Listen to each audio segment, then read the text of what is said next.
for the hunter, a 450 Bushmaster, the rifles that it's chambered in, and the available factory loadings are pretty darn impressive. So like this bolt gun is chambered in 450 Bushmaster. We couldn't do the same thing with the 4570, not with any degree of ease or convention anyhow.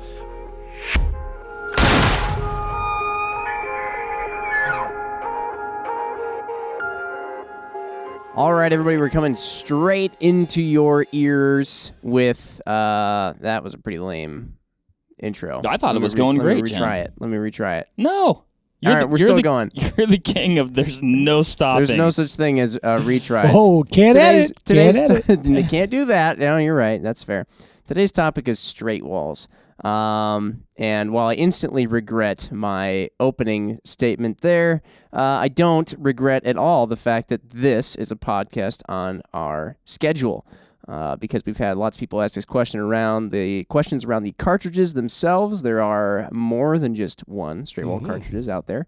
Maybe the use cases behind them. Why would somebody go about utilizing a straight wall cartridge? Some of the rifles, we have two of them on the table in front of us between Mark, myself, and Mr. Ryan Muckenhirn across the table here. There's probably some other stuff that we can get into here. Oh, yeah. In chatting about these as well. So where do we start with in terms of history, perhaps, of straight wall? Were they, is this kind of like, straight walls are oftentimes, they can be lumped in with primitive weapons, isn't that right? And Louisiana. So, yeah.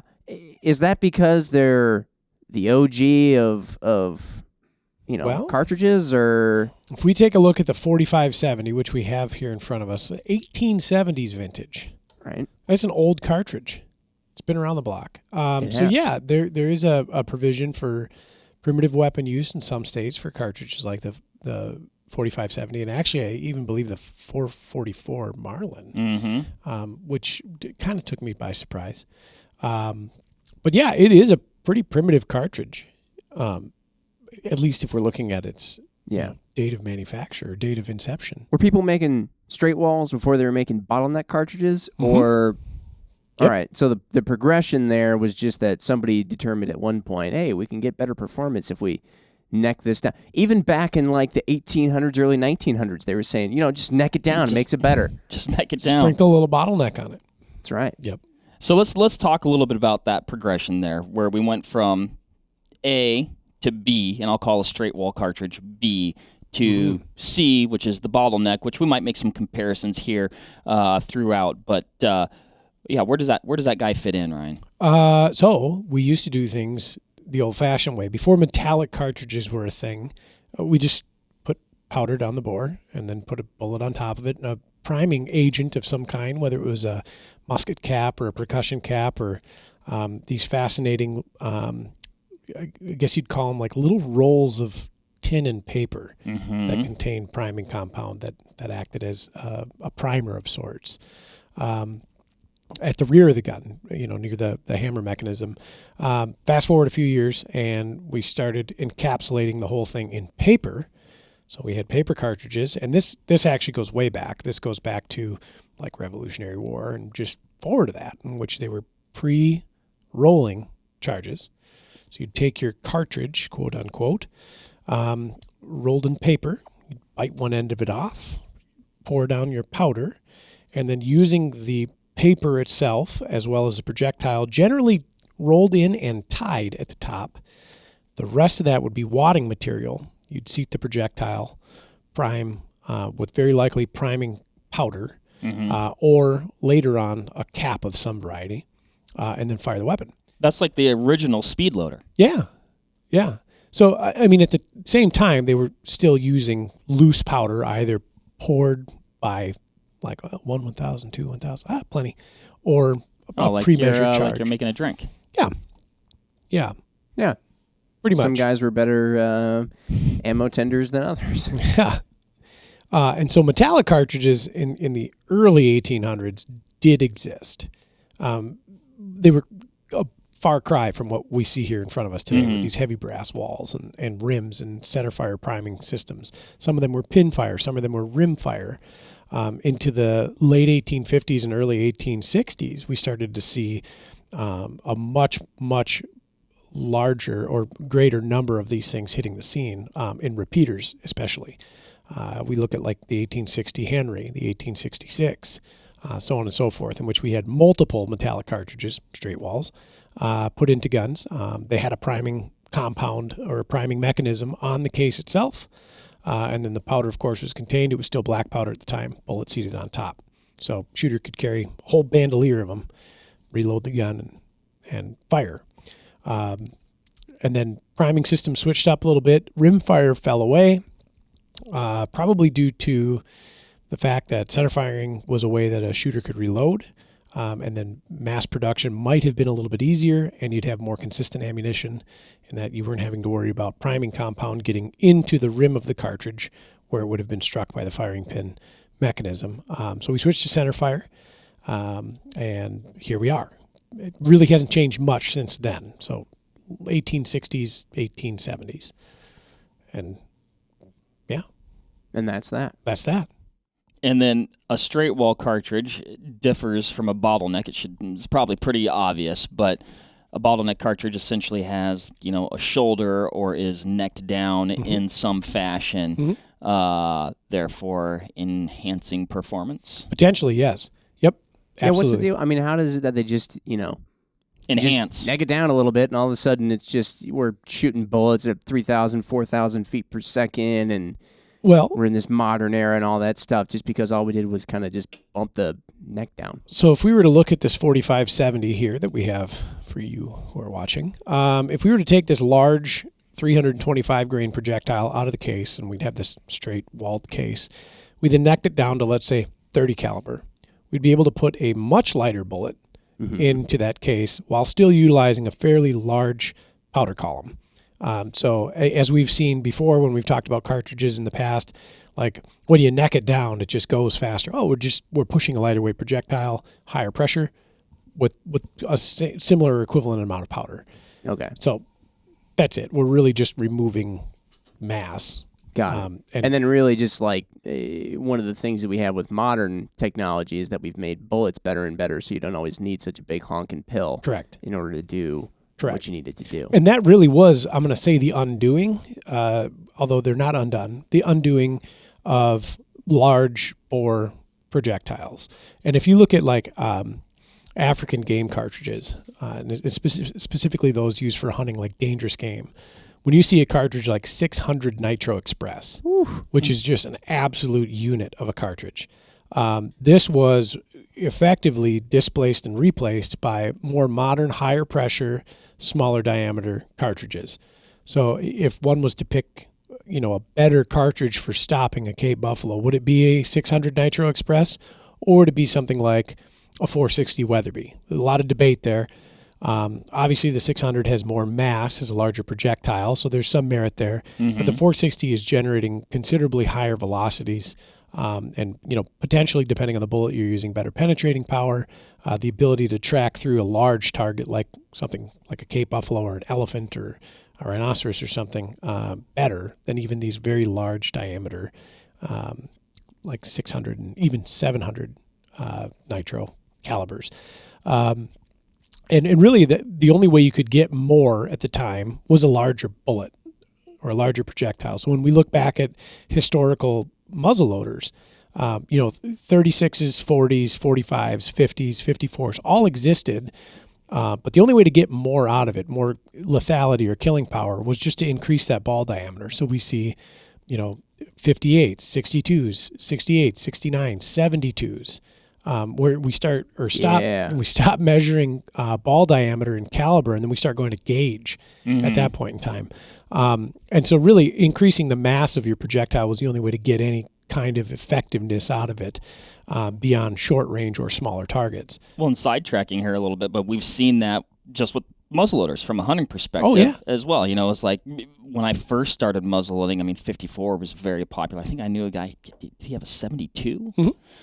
So you saw these big, I want more power. I want to be able to shoot bigger game. And now it's like 50 would probably be considered the big guy. Big. And then, a lot of 45 stuff. And so it's interesting to see that kind of follow the same curve, I guess. Only in inverse, because we're increasing the quality of like the projectile and the propellants used and the priming systems and things like that. Yeah. But so that kind of happened with straight walls. So once like 1894 happened and the 30-30 Winchester fell on scene, a whole different ball game. We're getting phenomenal performance out of that little diminutive cartridge in a similar rifle, and like the Winchester 94, for instance. Higher velocities, flatter trajectories, better penetrating power, arguably as lethal, maybe more depending on the loading at the time. Higher propensity for accuracy. It's more shootable, less recoil, and then just less weight. If a lady or gentleman was heading out onto the frontier, into uncharted territory, and you could carry more ammunition, well, that's better, right? Mm-hmm. So bottlenecks kind of bumped off the old straight walls at that point in time. Then it was a real quiet period from, the early 1900s, late or like mid-teens maybe, until pretty recently when we saw this huge resurgence of these straight walls on the hunting scene. And for good reason. They're phenomenal cartridges. And some states have opened it up for use in select zones and places like this. And that's really where the catalyst for popularity comes from. Now, when you say, for those not familiar, when you're saying certain states have opened it up for use in certain zones or times or whatever that is, for somebody who's not, privy to all the different regulations, because, I think, and this could be somebody outside of the U.S. too, because we actually have maybe 1 or 2 listeners outside the U.S., I think if you think about, it's free country, whatever, hunting is hunting, doesn't matter what state I go into, I should just be able to pick up a gun and go shoot something and eat it. It's not always that simple. There's, depending on, sometimes it's even what area within a state you're in, but certainly what state you're in. There's so many different times you can hunt, ways you can hunt, regulations that limit you in certain ways. So how does the straight wall fit into all that? Sure. So a few states, namely up here in the Midwest, Iowa, Michigan, or parts of Michigan, Indiana, Ohio, have opened up what they call the straight wall seasons or straight wall as a legal means of take. And so we'll focus on Iowa because they're closest to us, and we see a lot of folks from Iowa here at the shop. And then when we're answering emails and phone calls, a lot of these guys and gals are using this.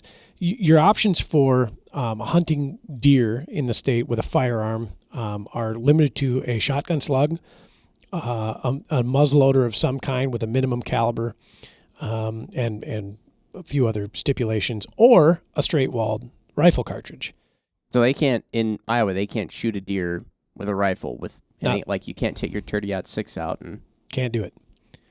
But all right. So if the choices on the table are a shotgun slug, a muzzleloader of some variety, or a straight-walled cartridge, from the ballistic side of the house, the straight-wall cartridge is going to win every single time. And just from the ease of use. Yeah, absolutely. Yeah. So the advantages are huge. Huge. Yeah. Like you said, ballistically, reloading faster, being able to use a repeating arm versus, say, like the muzzleloader example. Yeah. Cleaning. Yep. My goodness, cleaning versus a muzzleloader. Yeah. It's just... a slug ain't too bad in some of those areas, but at the same time, too, it's like take your 14-year-old kid out and hand him a 12-gauge slug. Oh, yeah. Right. Yep. No thanks. So where I'm from in Minnesota, the state is split into 2 kind of zones. Well, there's actually a few, but we'll just call it north and south. In the southern zone, so south of I-94, you cannot use a rifle cartridge chambered in a rifle. Interestingly enough, you can use a rifle cartridge chambered in a pistol, which isn't something I haven't quite figured out yet. But you can use a shotgun slug, or you can use a muzzleloader as a legal means of take in a long arm. So hold on, let me get this straight here real quick, though. Like, you could have a 30-06 pistol. Yes. Okay. Yep. Check. Interestingly enough, you could use a 25 ACP pistol. Another topic, another day. But My God. So shotgun slugs or muzzleloaders, those are the most common long arms for use. North of I-94, you can use a centerfire rifle of pretty much any flavor, minimum caliber restriction.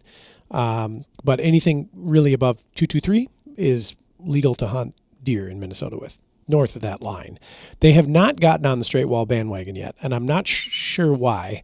I'm sure there's some pushback from some folks that are worried about, distances, extended distances that you would potentially have with a gun like this. But the other side of that debate is efficacy. Like, I know that a Ruger number 1 or a Marlin 1895 or a Winchester 86 chambered in 45-70 has a very likely higher potential or higher degree of accuracy potential than a smoothbore Remington 870 firing rifled slugs. No question.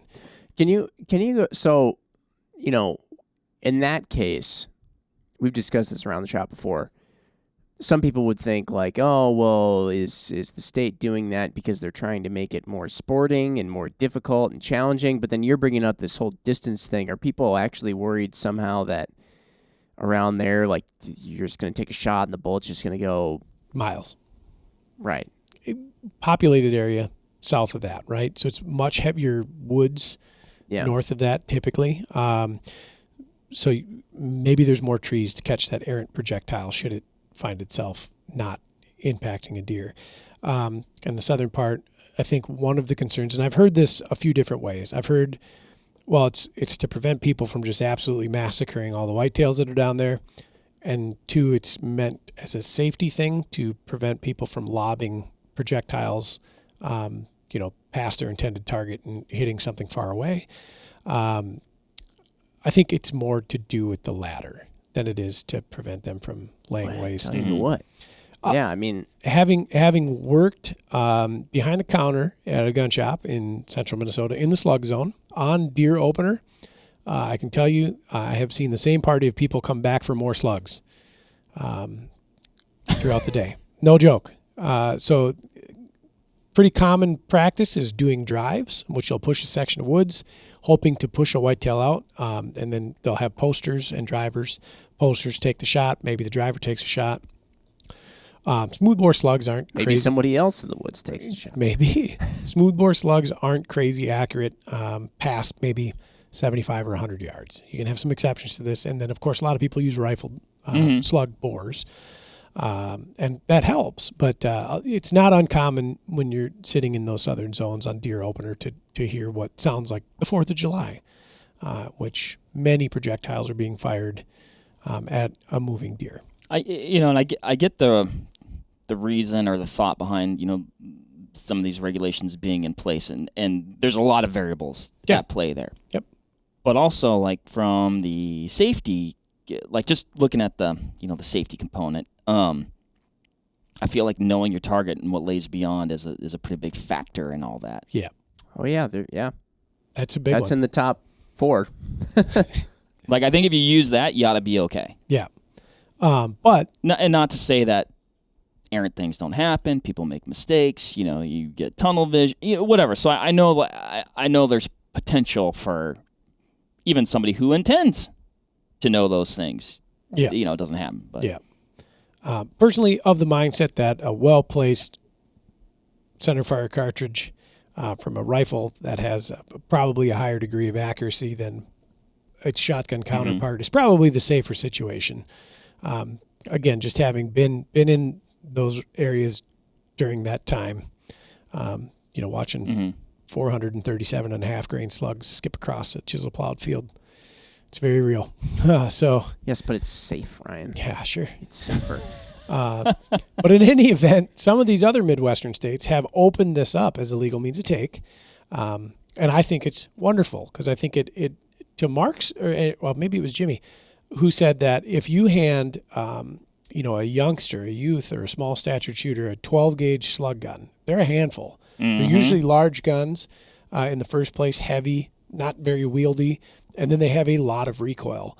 It makes for a very difficult time for that youngster or small statured person to effectively take that animal. And then if a follow-up shot is required, it might be a little discouraging to do that.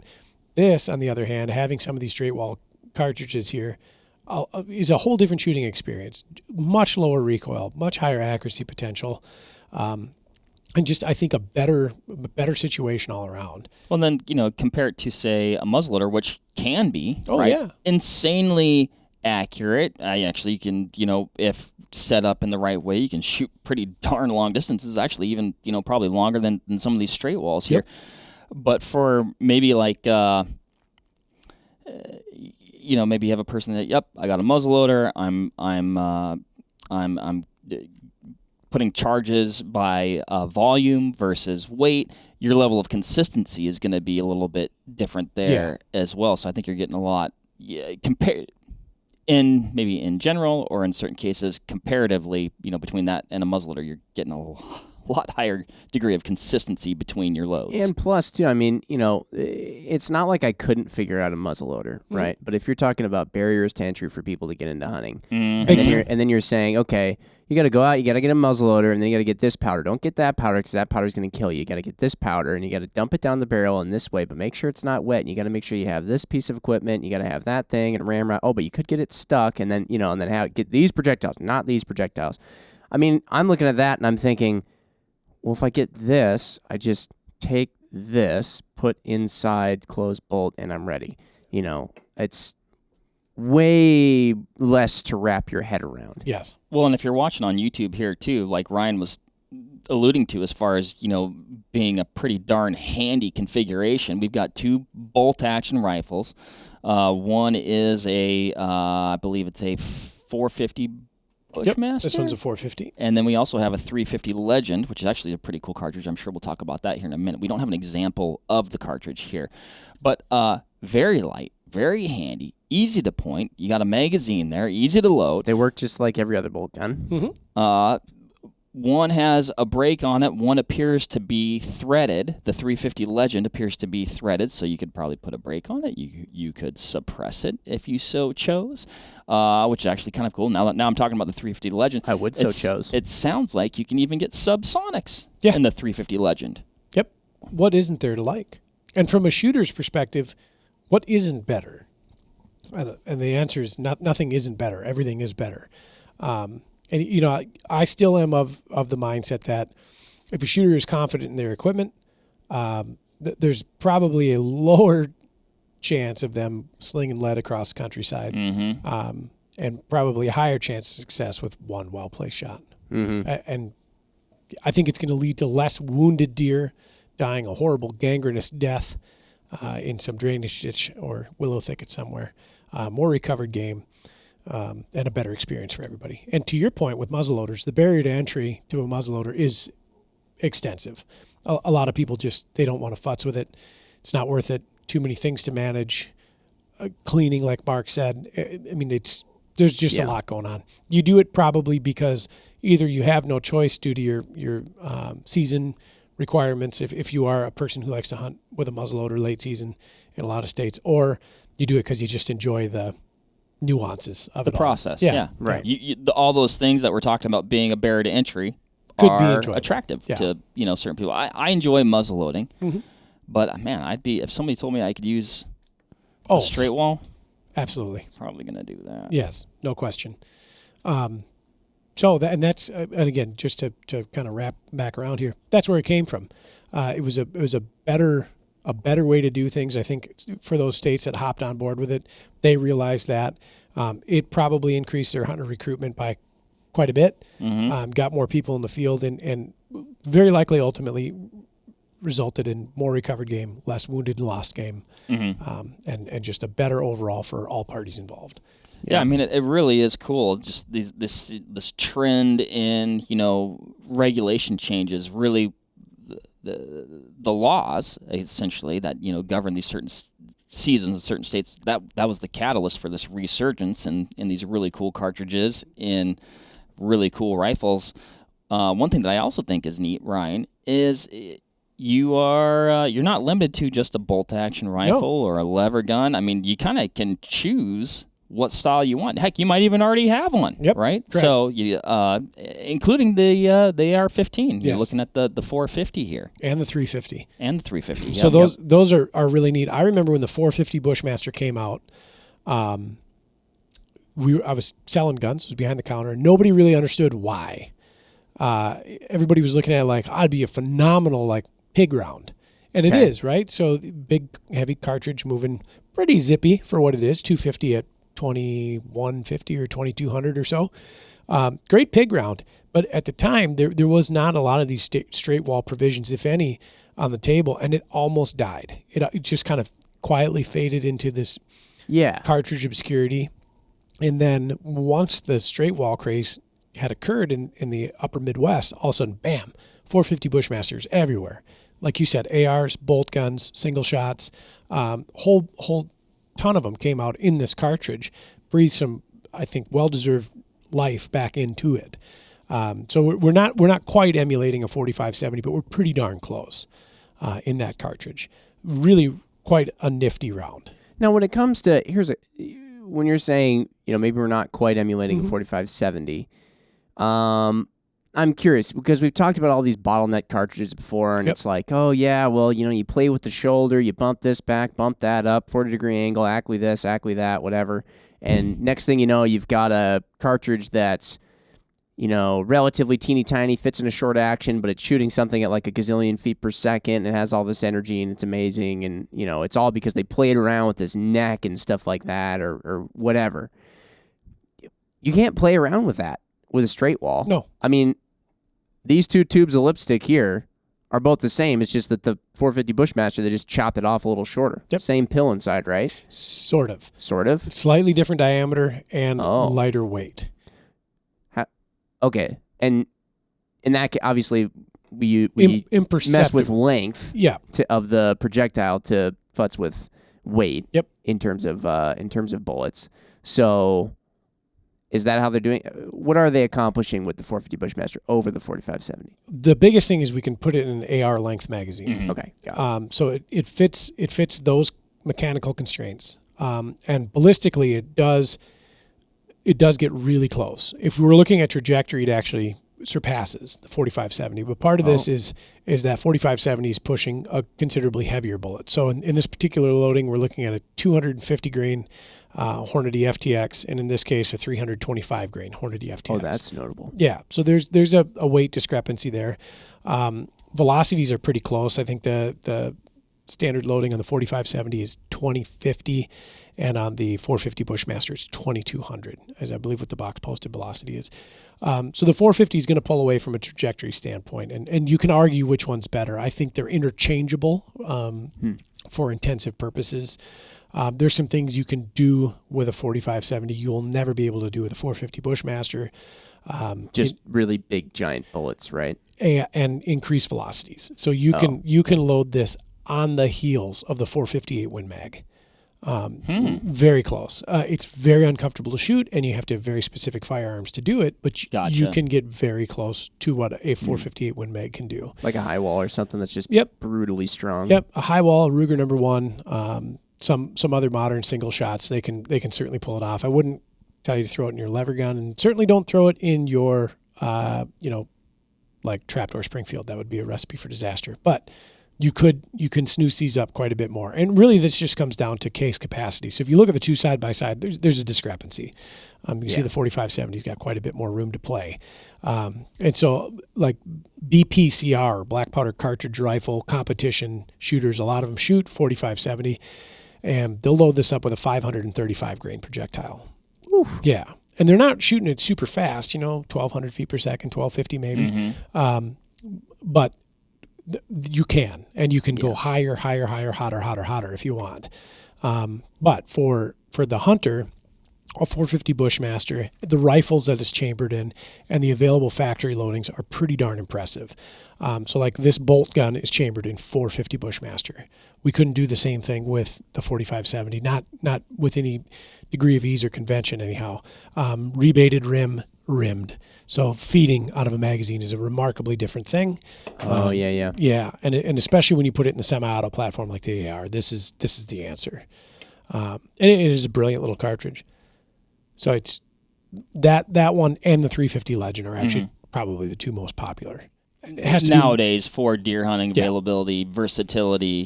Those kind of seem like the ones that stand out to me. There's a lot of other options that a person can use. Another cool thing I find super interesting about that 350 Legend, I think we've talked about this before.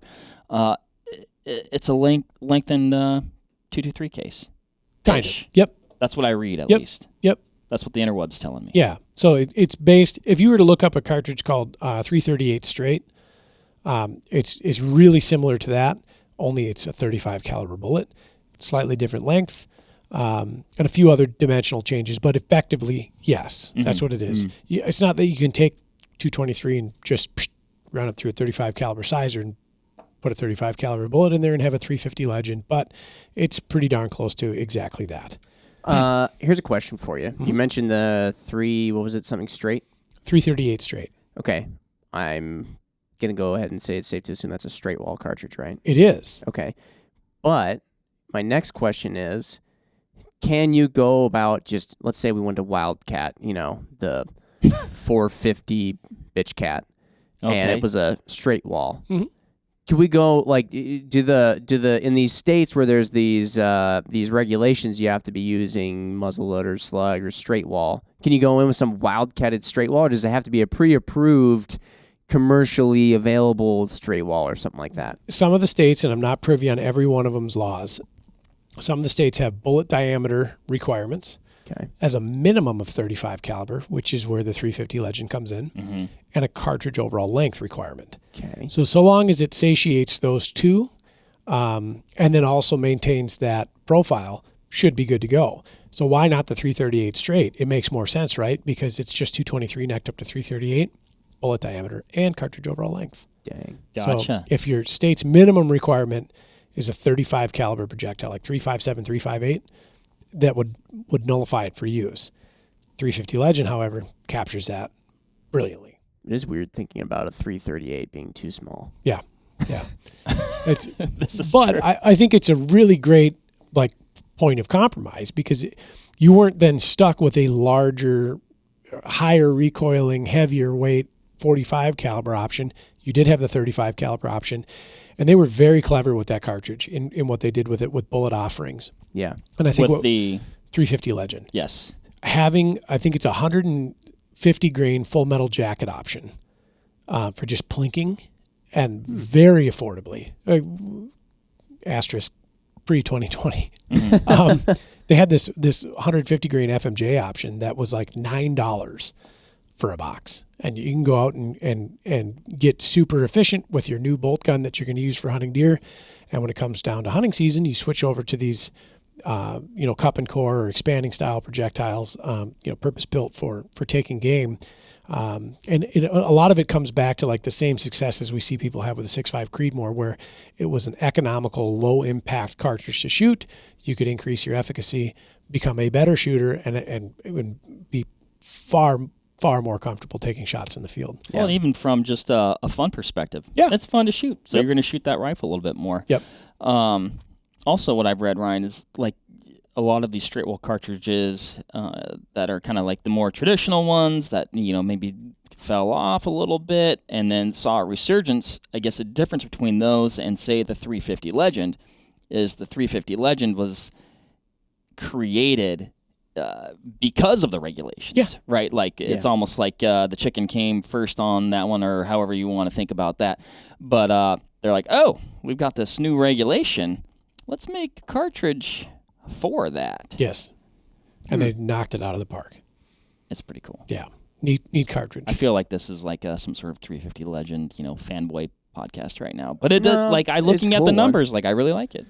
I will say, though, just in regards to straight walls, you've got 350 Legend, 450 Bushmaster, you've got the one on your piece of paper there that we almost couldn't read earlier, but there's 50 Bale. All these newer ones, they just aren't as classic as the 45. Oh, I do love the 4570. What about the we got just a 44 mag, 357 mag? Some states don't allow it. Mm-hmm. Right, because that's then considered like a pistol cartridge, right? Yep. So if I could, because that would be the overall cartridge overall length thing. Yep. Some I think you might be able to. Though. Sure. Yeah. So if I could make a plug for one cartridge that I think should be allowed, it's 357 Remington Maximum. I like the sounds of that. So you take a 357, you make it longer. Okay. And then you put a heavyweight 35 caliber projectile, and you effectively duplicate 35 Remington velocities in a small, straight-walled, rimmed cartridge. That's a cool cartridge. That one's not allowed? Not in a lot of states. Some it is. Handgun hunting, it's very popular yet. Okay. Well, fairly popular, not very popular, fairly popular. because it is a rip snorting round. Yeah. And you are really pretty much tying a 35 Remington, which is a bottlenecked rifle cartridge, in this much smaller pistol. Boy, that's cartridge. cool. It is very neat. A lever gun in that would just be so fantastic, but to my knowledge, nobody's done it. Lever guns and pistol-esque cartridges are pretty cool. That's just pretty cool. Well, how about for somebody who's getting all excited about this and stuff, wants to know what the capabilities of a straight wall cartridge, generally speaking, is? Like, what are we talking about in terms of distance, capabilities, and most distance, big thing. I would say fairly comfortably it's a 200-yard cartridge. If you do your homework ahead of time, you do a little bit shooting, 300 yards is not out of the question. Okay. Understand that your ballistic curve, your drop is not going to be as nice and flat shooting as something like your 308, your 6.5 Creedmoor, your 7 Rem Mag. There's a lot of drop there. A little bit more of a rainbow trajectory going on. Yeah, you can't always just assume, I'm zeroed at 100, it's at 175, let's still just hold dead on. That doesn't really work. No. But it can be done, and you'll have the energy and the impact velocity required to ethically take game at those extended distances with these.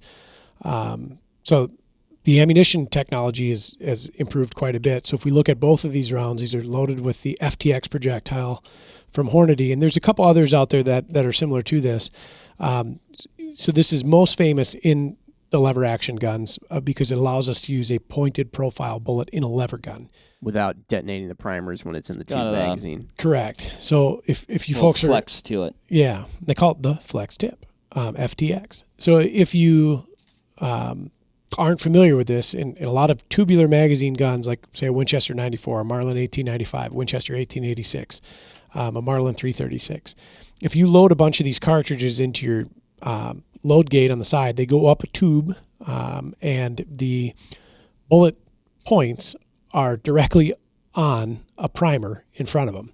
And so if we were using a projectile that didn't have this soft, squishy tip, and we had a hard metal tip like lead, even though lead's pretty soft, a pointed bullet can cause a detonation on that primer under recoil. And if you can imagine what, between 4 and 7 rounds of whatever cartridge you want going off in sequence above your hand, it's not good. Wood isn't that strong. Yeah, right. Wood isn't that strong. It's not going to contain that blast, and you're probably going to end up, in a bandage and have to do some life-changing things. Which is why you see a lot of those straight wall cartridges have a very blunt nose to them. Correct. Yep. Traditionally speaking, yeah. Yeah. So this projectile, the FTX, kind of changed that, and they named it or branded it the Lever Evolution, because it was a revolutionary way to squeeze more life out of your lever gun. And it's not that you couldn't shoot 300 yards with a flat point 45-70. This just made it a lot easier. So like I still load flat points in my 45-70. I still shoot them at 300 yards. The trajectory advantage on these is remarkably better. Yeah. Let me ask you this, though. You ever still, though, put those into a tubular magazine and just still kind of think like, every time, it's kind of weird. Yeah. I'm going to do it because Hornady says it's okay. But it still feels kind of weird. So in my 30-30, I shoot the 160 GMX, which is a hard gilding metal bullet with the FTX tip. And it's like, there's no give on the gilding metal. Like if that hits a primer, that's going off. But I got that soft, squishy tip there. And I trust those guys with my life. So I load that gun up and I'm okay with it. I wonder what the testing looked like when they were trying to figure out the durometer of the material that they were going to use in that tip. It had to have been, well, boys, we're going to try and make a pointed tip to go in a tubular magazine where there's going to be 4 rounds right like inside someone's hand. We're going to try and make them not go off. That's a great question. I imagine there was some sort of barrier and like a string. Yeah, string situation. We know some folks over at Hornady. We Maybe might have to afterwards. ask them that. What did that look like? It was a bunker with a string hole. What about the 50 Beowulf? That seems like a big guy. It's a big one. Big one.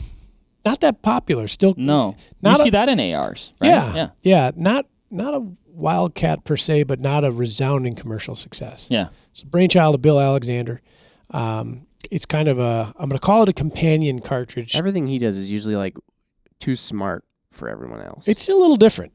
Yeah. It's out there. Every time I hear that, Alexander name, that he was part of something, it's usually like quirky and interesting, but oddly really smart, but nobody else really ever got it aside from Bill. 6.5 Grendel was kind that was one of Bill's. Right, and the only person we know who likes those is Tom Leatherberry. If you look at the numbers, it's a really cool cartridge. It is. So kind of sidetrack.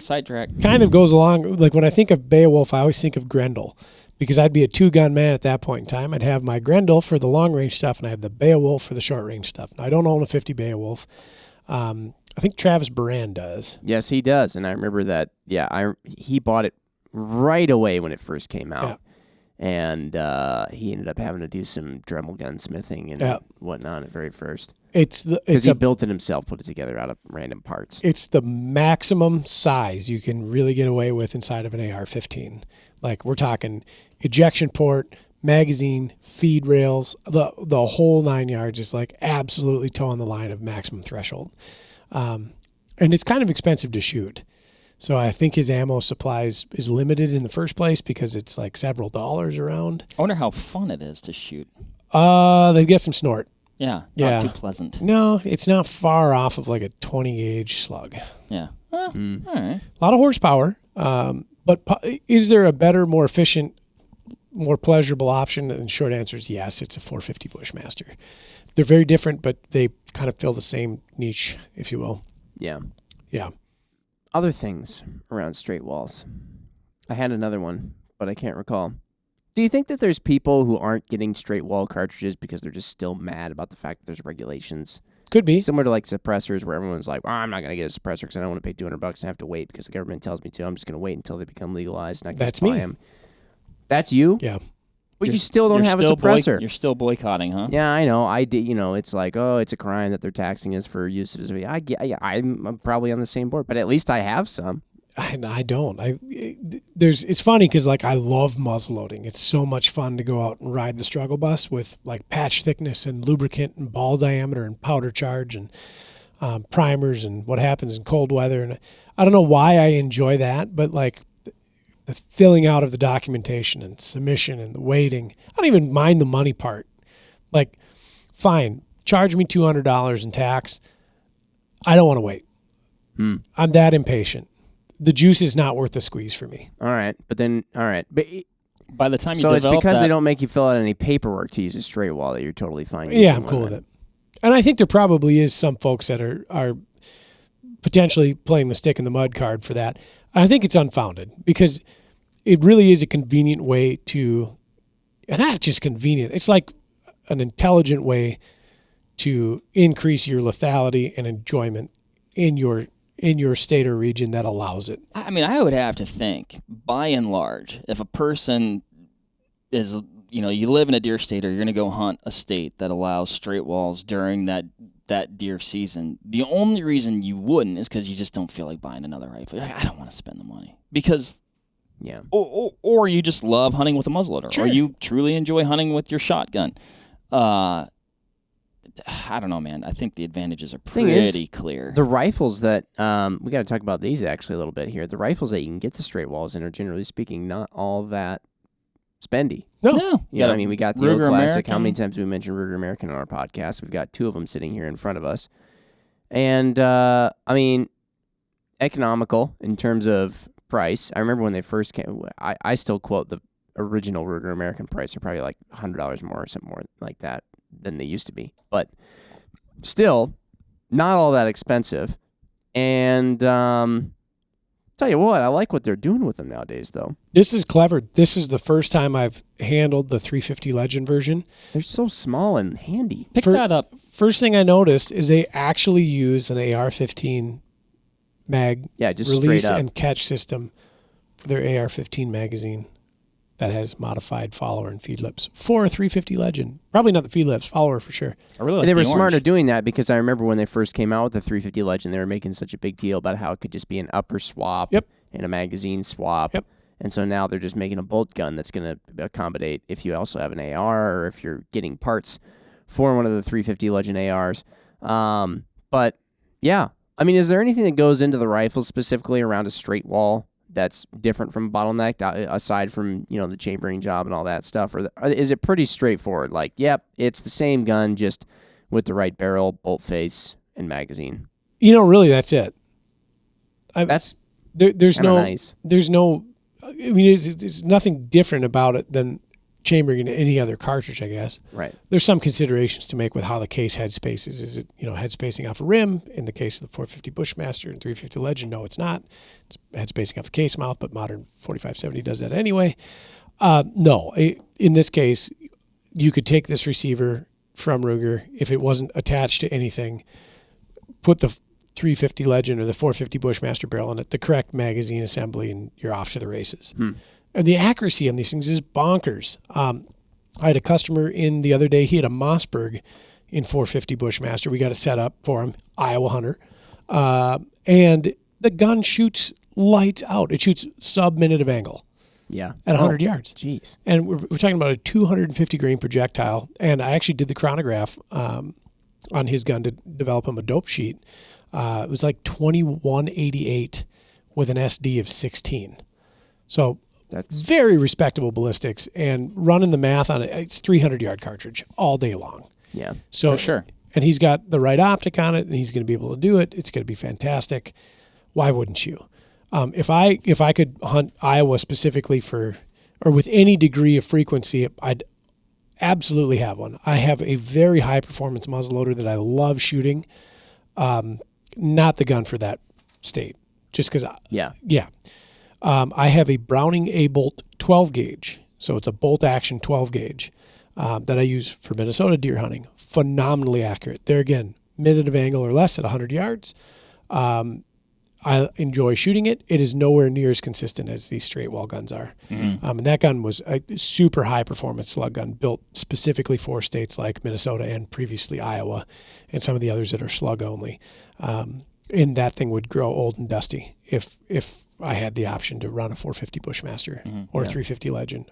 And to be honest, I'd run a Marlin in 4570. Well, I was going to say, so what about, we talked a little bit about the 44 Magnum. Mm-hmm. Now you have the 444 Marlin. Yeah. Which seems like it's fairly popular cartridge, ish, maybe not as much as some of the others. And that's essentially just a lengthened. Yeah, it's a good way to look at it. Yep. Ish. Longer. At one time, the most powerful lever gun in the world. That's good marketing. Yeah. And then stronger receivers came out. Powder technology improved. 4570 handily surpassed it. But really good cartridge. Hey, at least it's got that feather in its cap at one point. Yeah. You mentioned one thing that we'd be remiss not to mention. Sometimes we forget that we're, affiliated with an optics company. Yeah. We got to talk about the optic. Yes. Yeah, how do we maximize the performance of these cartridges, Ryan? What if we took a rifle scope and we designed a reticle around the average ballistic curves of the most popular straight wall chamberings, like 350 Legend, 450 Bushmaster, 4570, and the popular loadings for it? We put it all together. In an economical package to complement these extremely effective, high-performing economical rifles. Yeah. Novel idea. We ought to. Enter the gem. Crossfire II 3-9x50 straight wall. Holy buckets. That is a new-ish, I guess at the time of this, this is releasing probably at some point. I think we've strategically laid this out to release at some point, in short order of the release of this rifle scope. And yes, as mentioned, it's a Crossfire II 3-9x50 optically speaking. The reticle inside though was purpose developed around the straight wall cartridges. Mm-hmm. And I think people oftentimes they don't quite realize, and this isn't intended to be like a humble brag or anything like that, because all optics companies, they have to design reticles and stuff like that. But people don't always realize what goes into developing a reticle, especially a good BDC. So this is a BDC, meaning that the hash marks given to you in the lower vertical stadia are intended to follow some form of a ballistics curve so that they can be used for holdovers at varying distances. There's an intended zero distance, 100 yards, actually very conveniently. It's nice it's 100 yards because that's what most people are used to zeroing at. But then the hash marks that follow below will correspond to 50-yard increments in this case. And, I remember going way back to developing the Deadhold BDC. I remember Paul Neese was a big part of that. The Neese, so Neese, being on the OG dead old BDC, and a number of other folks. But I remember Paul Neese, for whatever reason, like being one of the main guys in on that, and trying to figure a way, like if you look at all these different ballistics curves, and it's not just ballistics curves in, Barneveld, Wisconsin. You have to understand there's going to be people, in the case of this particular optic, a lot of people in the upper Midwest, so we do have that going for us, but then also people down south too. And so you got to look at different environmentals. You got to look at different bullet weights, different various chargings of powders, factory ammunition availability, rifles that are out there that are shooting these cartridges, and find some sort of an average in the end that can be used for all of them. It's like the question is like, how do we develop what needs to be a really precise one-size-fits-all? Right. Exactly. That's a tough That's question to a really answer. good way to explain it. But I mean, you hand something like this over to your engineers, and that's what they crunch numbers on for a while. And you sometimes think to yourself like, wow, it's a Crossfire 309 by 50. You just stuck a different reticle in it. It's like, yeah, that took a couple of, I'm going to go out on a limb and even say a couple of months in development of just the reticle. Just the format. Yeah. Just what it would be in the format, how it would even look. Yep. Not even just, okay, we figured out the ballistics, but how do we want it to look so it's not overly cluttered, it's simple, but it's intuitive, all that stuff. And so that's what's gone into this. And, it gives you 100 yards 0, and then you have, they made the hash marks go narrow, wide, narrow, and then the bottom post or something along those lines. So you get 50-yard increments, 152. Ish. I actually have in my hand here, Jim. So this is some paperwork that comes with the rifle scope. I took this out of the box. You didn't print that? No, I didn't print. I printed these other documents. Somebody else did. That's benefiting.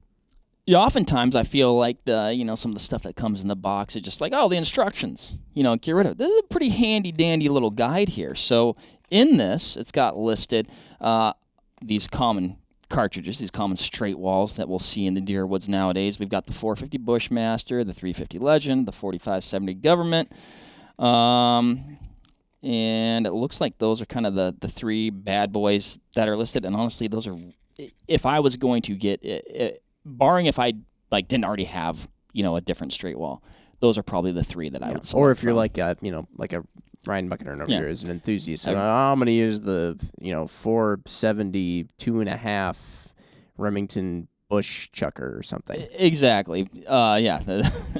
Speaking of Wildcats, but so looking at it here, like you said,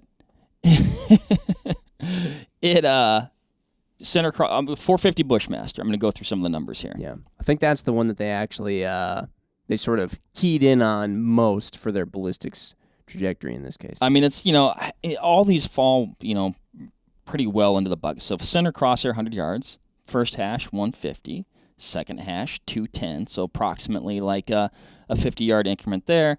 Third hash 260, top of the bottom post 310. So you're pretty close. The 350 Legend, like you said, this has a little bit of flatter trajectory, so dead on at 100. First hash 150, second hash 230, third hash 280, and then the top of the bottom post 340. So you're kind of fairly even there.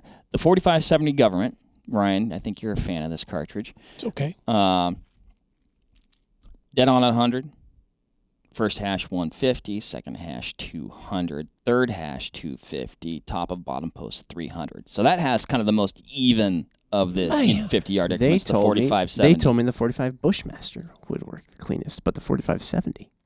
Or the it's 450. all, I mean, it's kind of subjective. I mean, well, and exactly. And this is where we go into, these are guidelines. Yeah. We've crunched some numbers. These are general ballistics curves for these various cartridges. Go out to the range, take the load that you plan on pushing through that rifle, or get a couple different loads and try them out before the season. Mm-hmm. Yeah, and then hopefully you can shoot them at these respective ranges and get your essentially your real time ballistic data, or take your load and run it through a ballistics calculator. Get an accurate velocity with a chronograph. Do all the same stuff that you do if you're developing a dope chart for your long range rifle or something like that. It's going to be make it a more effective system. I will say this. Ruben, Dan Knuth, and Joe Heltemus in our engineering department spent an extensive amount of time on the range with a bunch of different platforms in these chamberings. And in prototype phase with different reticle iterations, really lining this out. So this was not computer modeling only. They burned a ton of brass. I somehow didn't end up with all the 4570 brass, which I don't understand. I'm sorry to hear that. That's okay. I think, you know what, I think that Dan Knuth, he might have a 4570. He strikes me as the type of guy that might have one of those. Yeah. He's probably got one of Every each. time I talk to Dan, I find out something new. He's a very interesting cat. But they did a ton of shooting, and they did a ton of shooting out to these distances to validate these drop numbers before turning it into a reticle that you're going to use. So again, we're not saying that, hey, slap that on your gun, it's guaranteed, because if you're shooting a 16-inch AR v a 16-inch bolt gun, or an 18-inch bolt gun, or a 20-inch bolt gun, or a 20-inch AR, you're going to see velocity discrepancies, system to system, loading to loading, gun to gun. But they're very close. They're approximations that are better than that. So it will be a very handy way to maximize the potential of your straight wall. And I'll say this, too. I mean, you can go into all the beautiful mind numbers swirling around your head, that sort of thing, stuff about it. And then, a lot of times when you go out in the real world, it's totally different. But I found, and I still am surprised they haven't found somebody else to be in these videos that we shoot for, product demos and stuff like that. Mark, you were in one or two, though. But I went out to shoot the video for this particular optic, and we were going to shoot it showing how to use the BDC at 100, and then we did just 200 and 300 instead of showing each distance, but you kind of get the idea. Had a 450 Bushmaster Ruger American. It wasn't this one, although it was extremely similar because it had the big break on the end of it. And got her zeroed at 100. Shoots very accurately at 100. Dead on at 2 with the holdover, which being a second focal plane optic, too, you're going to want to be on 9 power with this one. That's where it sub-10s properly. Dead on at 2, and then dead on a coyote. I mean, just hit it straight in the lungs. I mean, on a coyote-sized steel target at 3. At 3, huh? Yeah, I mean, dead nuts. That's impressive. So it was pretty cool. Yeah. It worked out exactly the way that it was supposed to. So there's my real-world example. I think it'll be a hit. Absolutely. Yeah. No pun intended. Yeah. Oh. It's a cool setup. I think it will really increase people's effectiveness and honestly their confidence. I mean, just being able to shoot a rifle confidently and know when you get a good rest, when you've got a good hold, and you execute that shot well, it's going to go where you want it to go. Yeah. I think the other thing too is seeing this. I'm not in the engineering department, the product development, but I know they've got a lot going on, a lot on their plates. The fact that we've got a straight wall rifle scope shows that straight walls are a big deal. With all the market research they do and all that stuff, I know for a while there, people were like, do we need a BDC specifically for straight wall? And people were like, let them just figure it out with their dead hold, blah, blah, blah. But then eventually, they were like, no, this is a thing. There's a lot of people using straight walls. It seems like it's here to stay. Enough rifle manufacturers are making, ammo manufacturers are making these combos that work really well. We got to have something for this. So that was my inkling when I saw them, putting this near the top of, their priority list. I was like, dang, straight walls are a thing. They're in. Yes. So hot right now. And hopefully more states will jump on this, or regions even, not even necessarily. What other states need to jump on? I would really, really love to see Minnesota get onto it. Yeah. Because I still go back and hunt whitetails in Minnesota fairly often. And then, any of the other states that are slug option states. I've got a very good friend of mine in New Jersey. He shoots a Savage 220 20-gauge slug gun. Loves it. He's taking a lot of deer with it. He's got some kids up and coming that are going to be legal hunting age here in the next year to 3 years. They're children. They're small statured. I know his daughter is crazy about it. She just got her hunter safety, and she's working with a crossbow right now. He and I agree both that 220 is just too much gun for her to shoot. But one of these in 350 Legend would be phenomenal. I was going to say, let me see that 350 Legend real quick, Ryan. I mean, this is a light, handy. I mean, look at the barrel. it's purpose.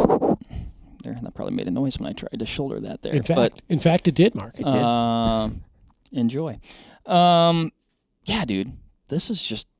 It'd be perfect. You just when I pick this up, I'm like, I want to shoot this gun. Yep. It's nice. Yep. I like it as well. You know, if anybody is in one of these states that still needs to figure their you know what out about the whole straight wall thing, why don't you just shoot them a link on over to the Vortex Nation podcast, whatever episode number this is, and have them give it a listen. If those states are interested in recruitment, Jim, I think it'd be a good idea. That's right. Yes, please make a pun, Ryan. If you need to make a case for straight wall, sorry. Oh, so happy to do that. I think you just named the podcast "Making a Case for Straight Walls." Thanks, Ryan. Yes. There you go. Nice job.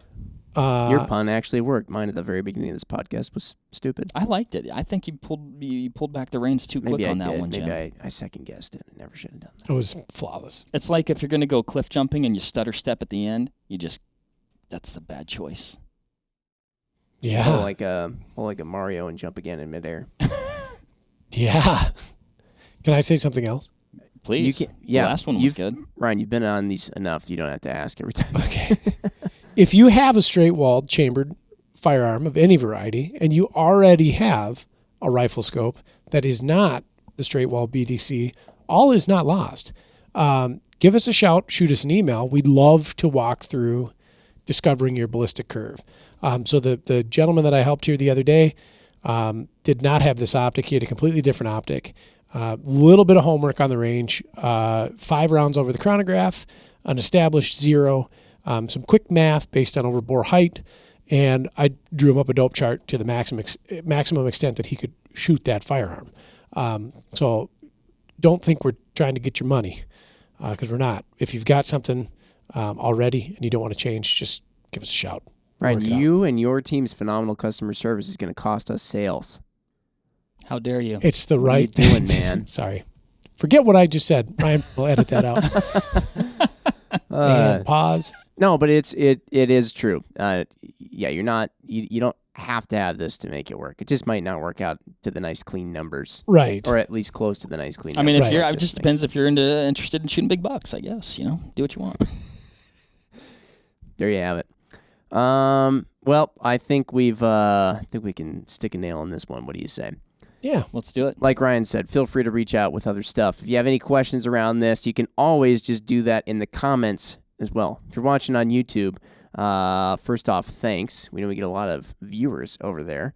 And if you're listening in the car or on the lawnmower or drinking a beer, hey, thanks.